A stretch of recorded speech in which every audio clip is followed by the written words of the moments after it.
गंगा। जानवी और भागीरथी कहलाने वाली गंगा नदी भारत की सबसे महत्वपूर्ण नदियों में से एक है। ये मात्र एक जल स्रोत नहीं है, बल्कि भारतीय मान्यताओं में ये नदी पूजनीय है, जिसे गंगा माँ अथवा गंगा देवी के नाम से सम्मानित किया जाता है। एक पौराणिक कथा के अनुसार गंगा पृथ्वी पर आने से पहले सुरलोक में रहती थी।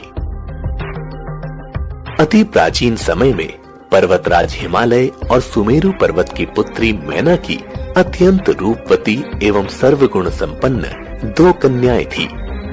2 कन्याओं में से बड़ी थी गंगा तथा छोटी पुत्री का नाम था उमा। कहते हैं बड़ी पुत्री गंगा अत्यंत प्रभावशाली और असाधारण दैवीय गुणों से संपन्न थी। हिमालय से बेहद ऊंचाई पर सुरलोक में रहने वाले देवताओं की दृष्टि गंगा पर पड़ी। उन्होंने उसकी असाधारण प्रतिभा को सृष्टि के कल्याण के लिए चुना और उसे अपने साथ स्वर्गलोक ले गए। भगवान राम की नगरी अयोध्यापुरी के राजा सगर के 60,000 पुत्रों की कपिल मुनि के श्राप से आकस्मिक मृत्यु हो गई थी। उनकी आत्मा को स्वर्गलोक की प्राप्ति सिर्फ और सिर्फ मां गंगा के पवित्र जल से ही होनी थी, जिसे देखते हुए राजा सगर के कुल में जन्मे भगीरथ ने ब्रह्मा जी से कहा, हे प्रभु, मैं आपके दर्शन से अत्यंत प्रसन्न हूँ। कृपया आप मुझे सगर के पुत्रों का उद्धार करने के लिए गंगा का जल प्रदान कर दीजिए।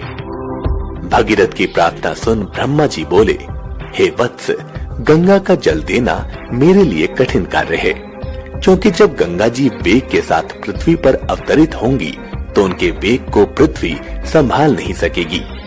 यदि गंगा के वेग को संभालने की किसी में क्षमता है तो वो है केवल महादेव जी। इसलिए तुम्हें पहले भगवान शिव को प्रसन्न करना होगा। 1 वर्ष तक भगीरथ ने पैर के अंगूठे के सहारे खड़े होकर महादेव जी की तपस्या की।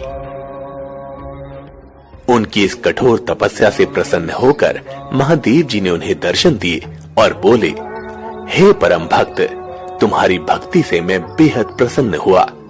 मैं अवश्य तुम्हारी मनोकामना को पूरा करूंगा, जिसके लिए मैं अपने मस्तक पर गंगा जी को धारण करूंगा। गंगा जी भयानक वेग से शिव जी के सिर पर अवतरित हुई। महादेव जी ने गंगा धाराओं को अपनी जटाओं में धीरे धीरे बांधना शुरू कर दिया।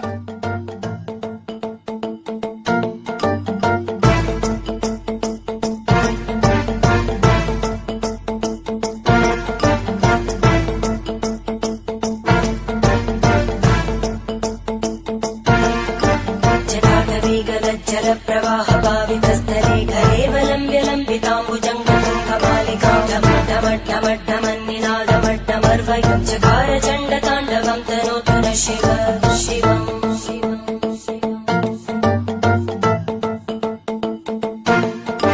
जटाकटाः सम्भ्रम भ्रमन्निलिम्पनिर्जरी विलोलवीचि वल्लरी विराजमानमूर्धनि धगद्धगज्ज्वलल्ललाटपट्टभावके किशोर चन्द्रशेखरे रति प्रदक्षिणम्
शिवं भजाम्यहं सदा शिवं भजाम्यहम्।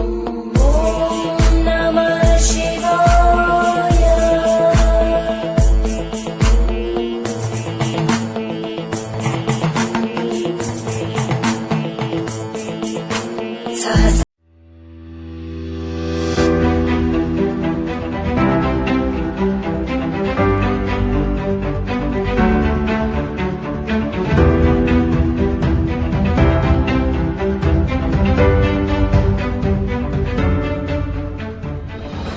कुली बेगार।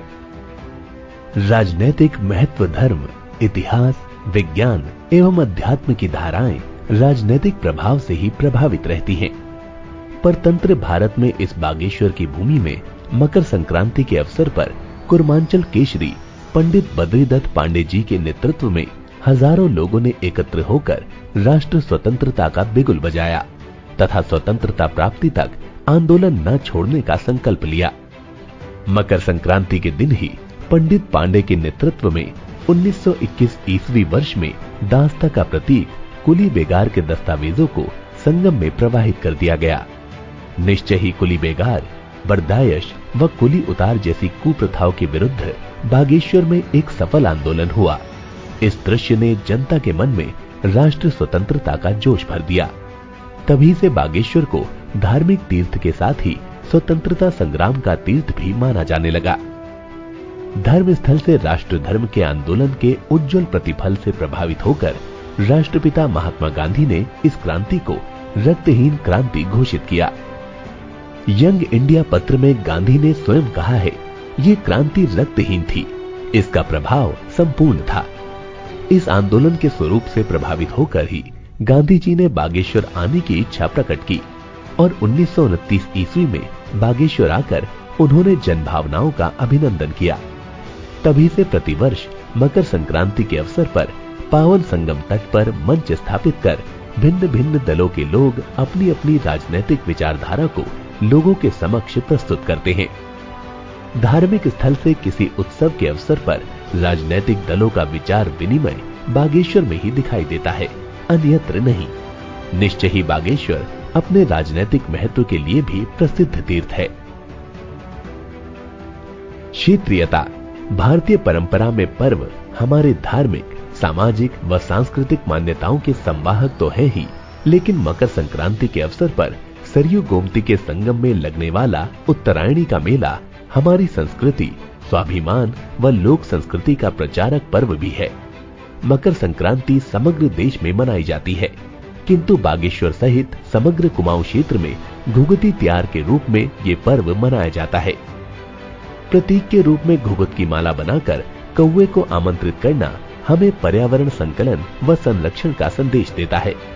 कौवा गंदगी को दूर करता हुआ पर्यावरण को स्वच्छ रखता है, इसीलिए उसे पर्यावरण का स्वच्छता कर्मी भी कहा जाता है।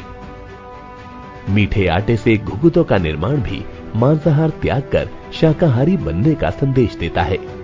उत्सवों के माध्यम से संस्कृति का आदान प्रदान होता है। भारतीय संस्कृति एक है, लेकिन भौगोलिक, सामाजिक व पर्यावरणीय कारणों से लोक संस्कृतियों में वैभिन्न दिखाई देता है।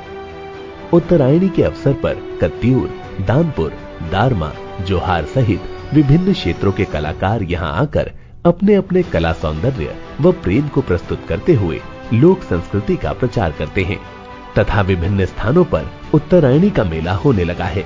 लेकिन आरंभ में लोक संस्कृति के प्रचार का व्यापक केंद्र बागेश्वर का उत्तरायणी मेला ही रहा है।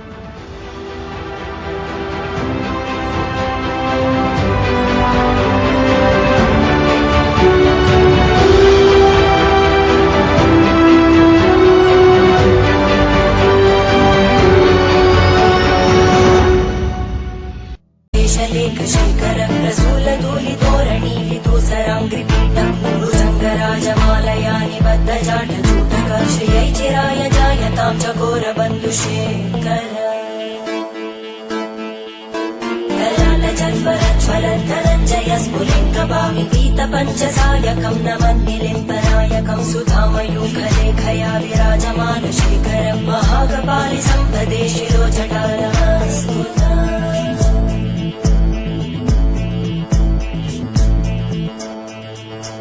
करालभालवट्टिका दगद्दगद्दगज्ज्वलद्धरञ्जयाहुतीकृत प्रचण्ड पञ्चसायके हराधरेन्द्रनन्दिनी कुचाग्रचित्रपत्रकार कल्पनैकशिल्पिनी त्रिलोचने रतिर्मम।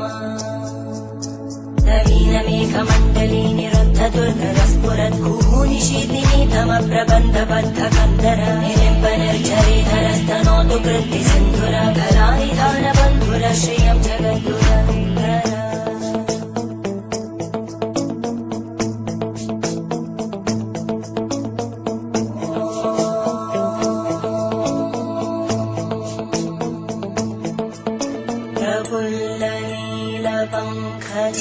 प्रपञ्चकारिमप्रभावलम् विकण्टकन्दली रुचिप्रबद्धकन्दरम् स्मरच्चिदम् पुरच्चिदम् भवच्चिदम् मखच्चिदम् गजच्चिदान्धकच्चिदम् तमन्तकच्चिदम् भजे। और आखिरकार गंगा जी को हिमालय पर्वत पर स्थित बिंदुसर में छोड़ दिया। छूटते ही गंगा जी 7 धाराओं में बट गई। इन धाराओं में से पहली 3 धाराएं राधिनी, पावनी और नलिनी पूर्व की ओर प्रवाहित हुई। अन्य 3 सुचक्षु, सीता और सिंधु धाराएं पश्चिम की ओर बही और आखिरी एवं 7वीं धारा महाराज भगीरथ के पीछे